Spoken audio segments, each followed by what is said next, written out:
Welcome to Granny Rocks Our World, whose initials spell GROW. On this weekly live stream, Granny Beth Green brings a fresh perspective to our challenges, our personal ones as well as our collective ones. On GROW, every Wednesday at 6:30 Pacific Time, she'll address a topic geared to building a better world. For those who don't know Beth, she's an intuitively guided counselor, workshop leader, speaker, author of 6 books, many blogs and videos on a variety of topics, the creator of 4 CDs of original music, an improvisational pianist, commentator, and founder of the innerrevolution.org. Tonight, Beth will be addressing the topic of the wall, the ego, and the way out. So, without further ado, here's Granny Beth. Hi there. Well, welcome everybody. Somebody's calling themselves Granny Rocks, aka Beth Green, and saying hi, Granny, but I don't know who you are, so would you please say who you are? This has happened before. And hello, Navano from Detroit, and hello, Tracy, and hello, Rose. So, I'm so delighted to have gotten all these wonderful hellos already. Well, there is so much news around here. I got to tell you something. First of all, we are actually doing one. Hello, Erica, and hello, Elizabeth. So we only have one Facebook page now. Beth Green and the Inner Revolution and Granny Rocks on. We are one. So now we're only doing one live stream. So that means there's nothing on that one. Hello there, Richard. He also said hello to you. Yeah, hello, Richard. So we're on one. So we don't have to do 2 things. We have nothing sitting in a jar. We only have one stand. I mean, it's fabulous. Hello, Christine. And we also have a microphone. I hope this microphone is working well for everybody, because now we could have a microphone because we only have one. Anyway, so I'm excited. In addition to that, I just changed the cover photo for the for our Facebook page to something that I just designed. So it's probably not perfect, but whatever, right? And we have a new event post with a new image of a tiger and me and Grow, and it's all very exciting. All right, I'm very excited. I don't know if you're excited. I'm excited. So let me tell you something. Last week we had this great show on perspectives, and for those of you who were here, if you were on this channel 20 minutes in, you probably got knocked off. The IR channel was working. Anyway, it was a big mess, and then the whole show got evaporated. But I don't want to go back and talk about it exactly again for those of you who heard it, and also so many things are happening. But I'm going to integrate what I talked about last week into this week, because there's so much going on with the wall and the ego and the way out. So I really... And what's so exciting is I only have to look at one page of comments now. I mean, I feel like I've been liberated. So thank you for all your patience. Okay, now. I'm glad you made it over the wall of comments. Yes, I did. Anyway, as we know, and I have to say that I'm feeling kind of angry, and probably a lot of you are feeling angry too, that a quarter of the government has been shut down. People are losing pay and all of that because we're in this fight over the wall. And you know what obviously is disturbing, most disturbing about this, is that we're not having a sane or meaningful conversation about immigration. Hi, Chris.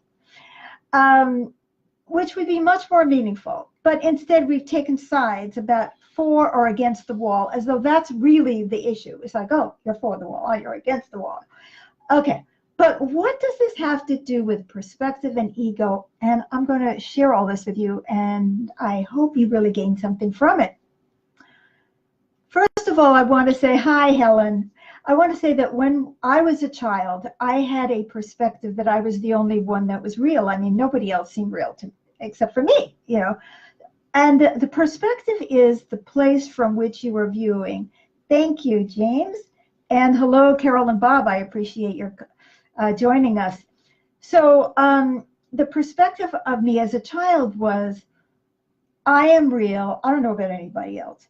But it's kind of a narrow thing, but that's exactly the way I felt. And as I aged and I matured, I began to understand that other people were real and that there were other perspectives on things. So for example, and this I shared last week, is, you know, if I'm looking at sweet baby James from this angle, Now that looks like his left side to me, and that looks like his right side to you. Anyway, it's a perspective. If I go to the other side, I'm looking at the other.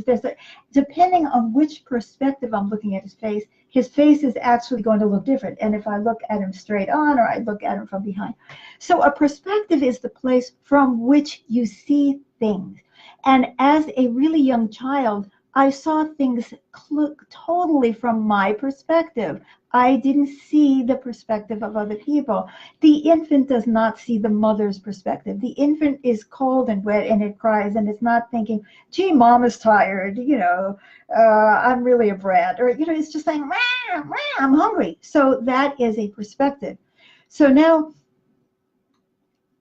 so Christine says that sweet baby James is cute from both sides. That is very nice. So now you really want to be scrolling down because you want more of those comments, right? So anyway, so that's the way it is. And when we're immature, we get into a very limited perspective. And as we mature, we begin to understand that there's other perspectives.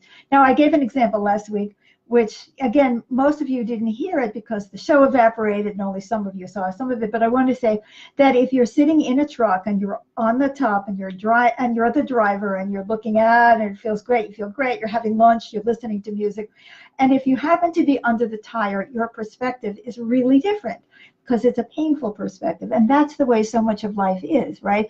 So many of us are, we're trying to get onto that seat on the top of the truck where we're like in the catbird seat, and we may not even be paying attention to the perspective of all the people who are underneath the tire, right? And this often happens when you're wealthy or when you're in an advantaged position, that you're really not noticing the pain and suffering of those people who are under the tire. Like, how much is our president really worried about the condition of the woman who can't afford to pay her rent because she has been furloughed because of the wall? So there's a lack of perspective there. But this the shutdown of government. Yeah. Yes, the shutting down the government. So now I would like to really take this to a deeper level. When we have a different perspective, we need to understand that it is very limited. As we mature, we are supposed to become more and more and more aware of the many perspectives and integrate them so that we really have some deep understanding. We cannot deeply understand something if we're only looking from one narrow perspective. We're not seeing all the ins and outs, the ramifications. Somebody in Washington decides that such and such is going to happen, or somebody in the, in a corporation says, oh, I think we're going to increase our profits this year and slash people's, jobs. Well, wonderful. Oh, yes, because my perspective is that I want to please the shareholders, right? But what about the person whose job has just been evaporated? From their perspective, this is not a happy thing. So if one is going to be a responsible employer, one has to really think about all of these things.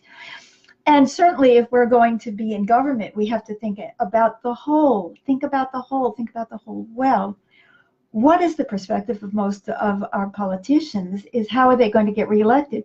Now, that is their perspective. I can understand that. And I can appreciate that as one perspective. But what about all the other perspectives? When we're on the left, we're saying, oh, get them, you know what I mean? It's like, we go after these guys, go after them. But we're not looking at their perspective. We're not trying to understand what it would mean to those people to have that kind of a change of life. Well, the same on the right. Oh, absolutely. Right. Absolutely. I was just giving that example. Right. It's like, so we're not looking, just about none of us, honestly, is looking at the whole. Almost all of us are stuck in the limited perspective, which makes us foolish in what we're doing, irresponsible in the impact that we're having. Now, what does this have to do with the ego? Well, the ego is the perspective of the individual. I am aware that I exist as an individual. That's it. Separate from others. Separate from others. I want more money. I want more fame. I want more whatever it is that I'm looking for. Love. Erica says, let alone how challenging it is to see from the perspective of future generations. That is particularly true around climate change. Thank you for your comment, Erica.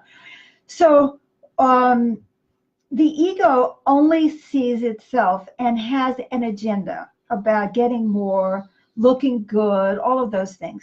Now, we have a president now who's such a wonderful personification of the ego. I mean, his perspective is that of a child who wants to look big, and he could never be big enough.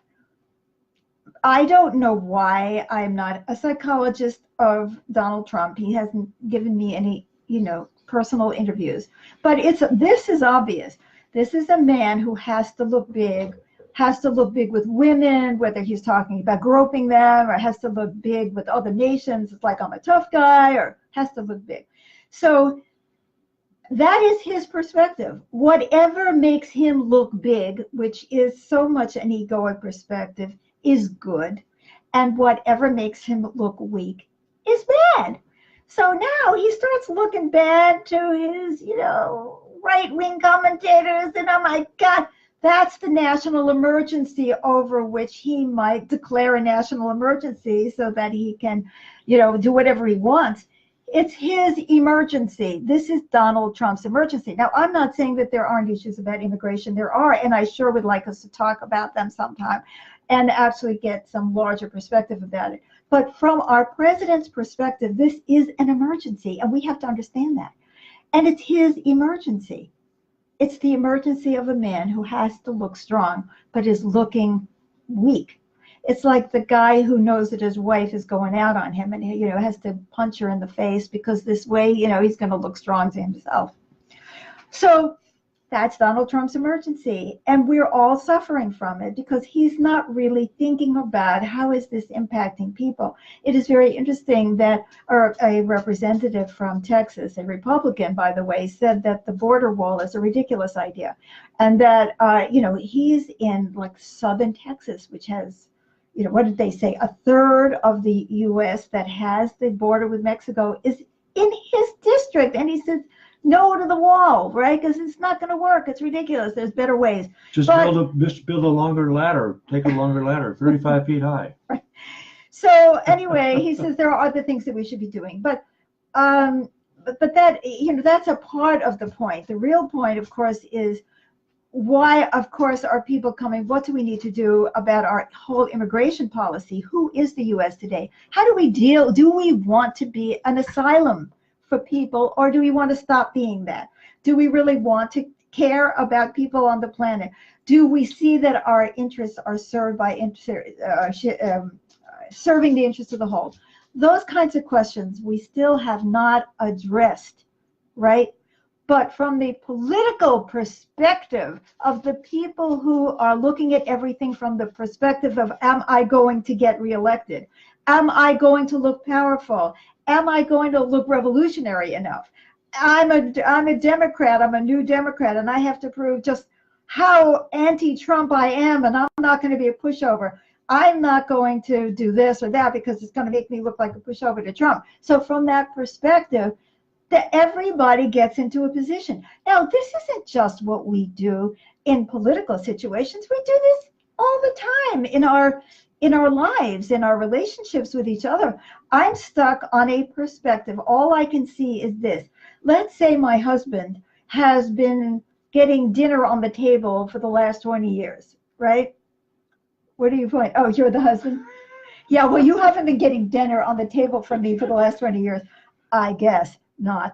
Anyway, suppose you have, and then I say, I feel very oppressed by this. Now, there are two different perspectives. There's the guy who has, developed a whole belief system that he's entitled to this. There's the perspective of the guy who's tired when he comes home and he wants somebody to serve him. There's the perspective of the guy who needs to have a nutritious meal.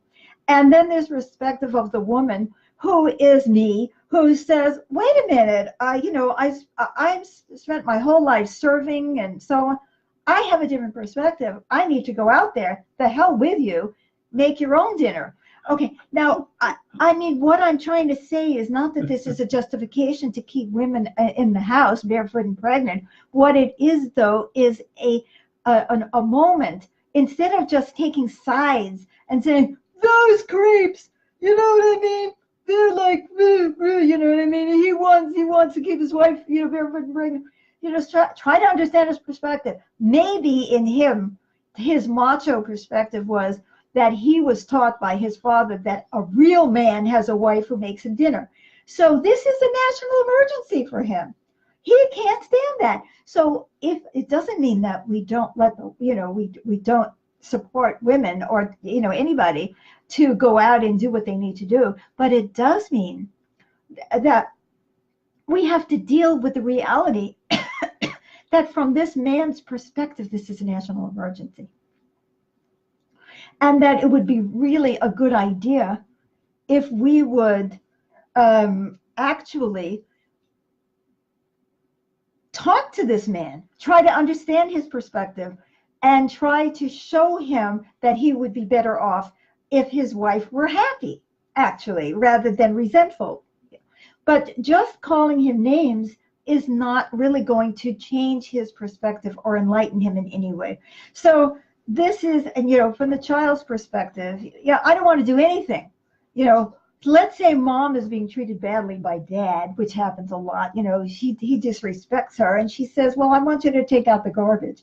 And from the child's perspective, he's being ordered around by this woman who, from his perspective, is lower than scum because dad is treating him that way. And then mom says, you disrespectful son of a bitch, and she slaps him, right? So she has not understood his perspective, which is the motivation behind his nasty attitude, right? So there's a lot of things that we could look at, whether it's the family, it's the company, it's the nation, it's the Congress, where if we could begin to have that higher consciousness, where we could see the many, many perspectives, we wouldn't necessarily give in to people being repressed, oppressed, or exploited. I wouldn't say necessarily, we wouldn't be giving into that at all, but we would certainly have a much better idea of how to deal with the reactions of those people. Now, we have an experience of having the ego as president. As I say, that our president is completely looking at everything from his perspective. That is painful to everyone in the nation. But I wouldn't say that other people are doing a much better job of looking at the full picture either. I don't say acquiesce to the wall. I'm saying let's have a real conversation about everybody's needs, and then we'll really start getting somewhere. But we have to start by realizing how narrow our perspectives are. Now, there's something else really critical that I want to bring forward about this whole conversation. If we think that the people who are in government, who have an absolute need to be reelected, let's say they need it because they started out thinking that they were really great and they're going to do great things. And then they say, okay, well, if you take this position, you're going to be out because your constituents aren't going to support you. And so all of a sudden you have a conflict between your own view of what you're doing, which is, oh, I've come to Washington because I really want to do great things and I want to stand for certain principles. And then you get a new perspective, which is, yeah, but you're not going to be here 2 years from now if you can't get people to support you. And so now your perspective starts to shift from doing great things to getting reelected. Now, the next thing that happens from that is, well, if I'm going to get reelected, I'm going to have to start building my power base. And if I'm going to get, then I'm going to have to get the donors. And then and all of this starts getting rationalized from your egoic perspective that the thing that's really important is me getting reelected so that I can do wonderful things for my constituents. Now, what we don't do is try to work on on developing people's perspectives. Let's say that very same politician who says, if I start talking like this, my constituents are going to boot me out because they don't like what I'm saying. Well, supposing that you now, this politician, are going to go out there and you consider your job the job of educating your constituents about the real situation, about the larger perspective. Now you're still running, you're still, trying to get yourself reelected because you think it's valuable, but you're doing it by doing something that is actually going to help. And some people do this, God bless them, but most people don't. They're afraid. I mean, you can see it all the time.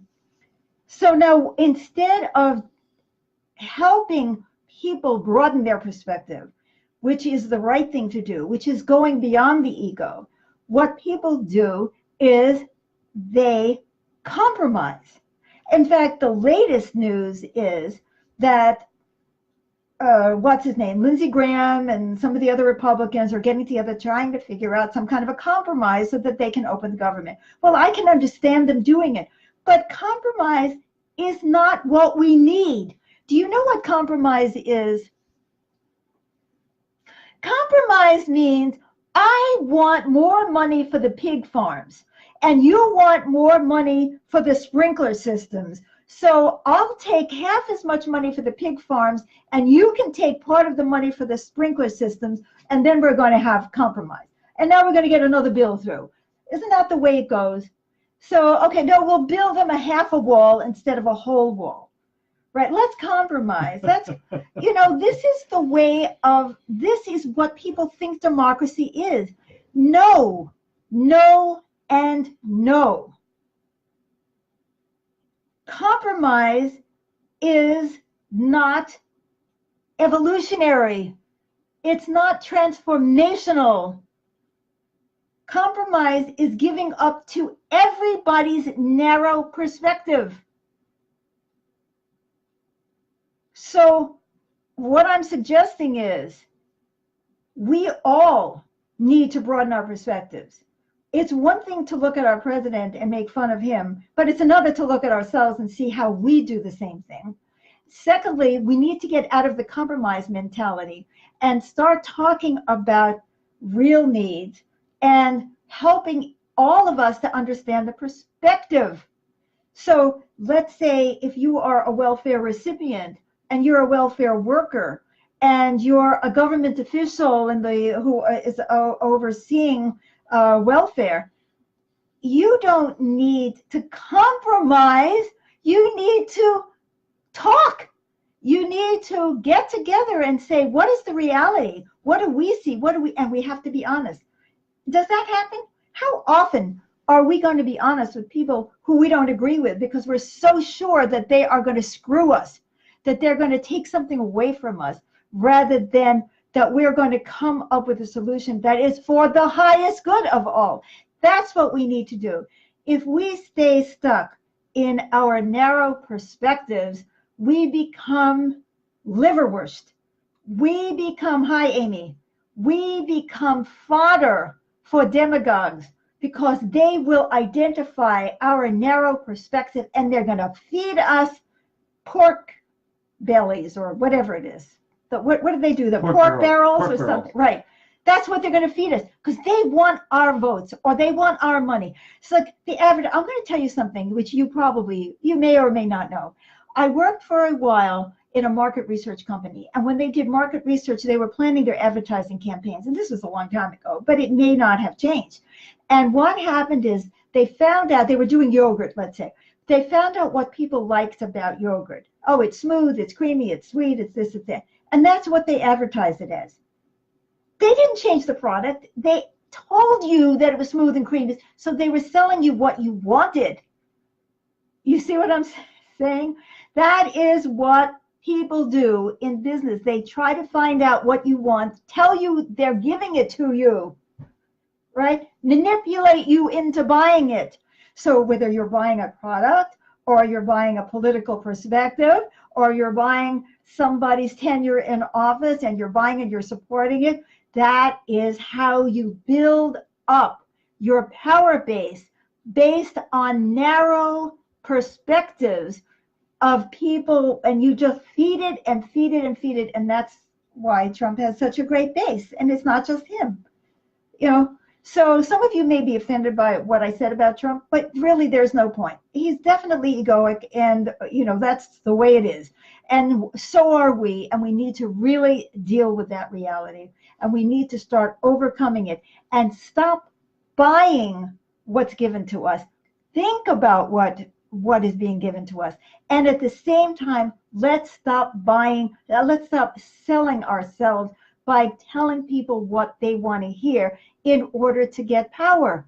And let's not be used and manipulated by those who know we have a certain perspective. So, yes, James? Yep. So are you saying then that the way out, like for example with this impasse over the wall, yes, and the government shutdown, is to bring all the parties together and look at everybody's needs, yes, and get a sense of what's for the highest good of everybody, yes, and come together on that. Exactly. Yeah. Exactly. And propose something. Let's stop being for or against this administration or that politician. Let's start being for solutions. I'm so glad that you said that, James. That's just what we need to do. And that is true on everything that we're facing in our lives, whether it's in our families, our relationships, our communities. Let's find out what the real needs are. Let's not be manipulated by each other's melodrama. Let's not be manipulated by demagogues who are going to feed us crap in order to get us revved up. Let's not buy any of this anymore if we want to have a world that's worth living in. I mean, it's so obvious with global warming, but in every way, if we want a world that's worth living in, we all need to start thinking about how to get everybody's needs met. And this is one of the major ways, is by getting beyond the domination of our egos. Stop looking at things from our own narrow perspective. Start listening to one another. Call each other on the bull.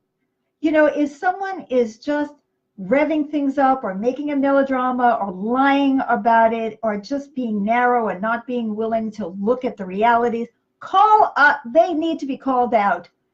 We can't let that go on anymore, not in ourselves or in other people. So the way out of the wall is the way out of the impasse of consciousness that we are in right now. And I am so glad that there are people who are really doing something, who are trying to look at the perspective of the whole, but it takes a lot more than just fighting it out over should we give them this much or should we give them. It's going to take a change of heart. It's going to take a change of perspective. And that's as much as I can share with you today, because I want to tell you about Growth, which is now on Saturdays at noon Pacific time. And what Growth is a video conference. And you can join by phone, you can join by a computer, and you just go to our post and you read, and all the instructions will tell you how to get to Growth. It's a 45-minute program starting at 12 to 12:45 Pacific. It's a conversation about the topic we talked about any given show that I lead. We can have an exchange in real time, which is lovely. And you're invited to, I don't think we did put it in. I take back everything I said. We did not do this. Oh my God, this is new. This is new. We don't have the instructions on the endless Facebook post. But if you want to contact us, go to the innerrevolution.org website, go to the contact and say, how do I get into this video conference? So contact us at theinnerrevolution.org. We are just beginning this inner revolution. We are going to change. We are going to change. We are going to change because we have reached the limits of stupidity. We are destroying ourselves and our planet, and we have reached those limits, and we have come to that place that it's do or die, and we're going to do. Come back next week. Share this, please. Let people know about Grow. Bless you for coming, and please be with us as we are with you. Right on, Granny. Right on, everybody.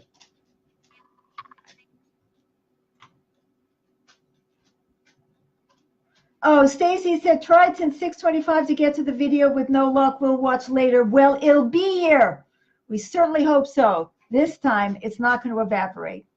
God bless.